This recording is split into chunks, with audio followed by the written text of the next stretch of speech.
about their version of Christmas. The federal member for Mackellar, Jason Falinski, has his office smack bang in Narrabeen, which, as the Health Minister pointed out, has become the border point between the two new divisions of the Northern Beaches. G'day there, Jason. Hey, Chris, it's almost on Checkpoint Charlie. Yes, it is.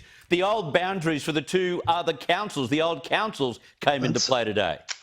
See, they warned us. They said not to amalgamate. Yes. What's the buzz on the Northern Peninsula this afternoon about these restrictions?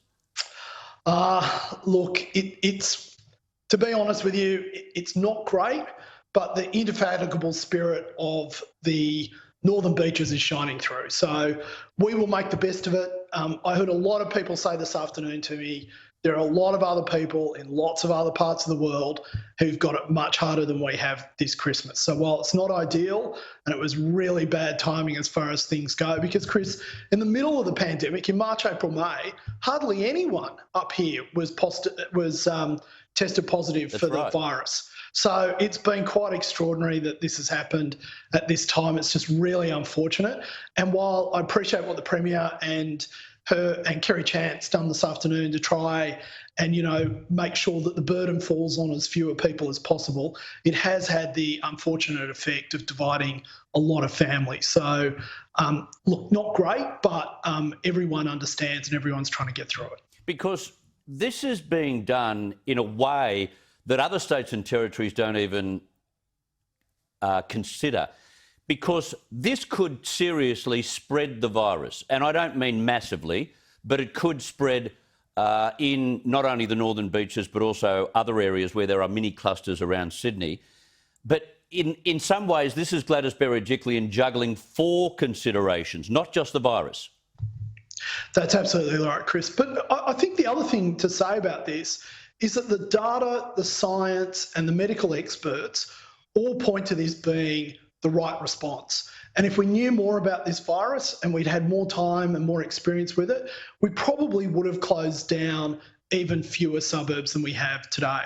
But because we don't know, because it's caused so much damage in so many parts of the world, we take a very precautionary and very conservative approach to this. But when the science and the data points to there being no real good reason to lock people up for Christmas, then you've got to say as a political leader, it's a pretty tough call to override that science and the data. Very true. And today we're hearing that the numbers getting tested could be a record beyond the 44,000 we got the day before yesterday. The community effort here to find and hunt out the virus has been extraordinary.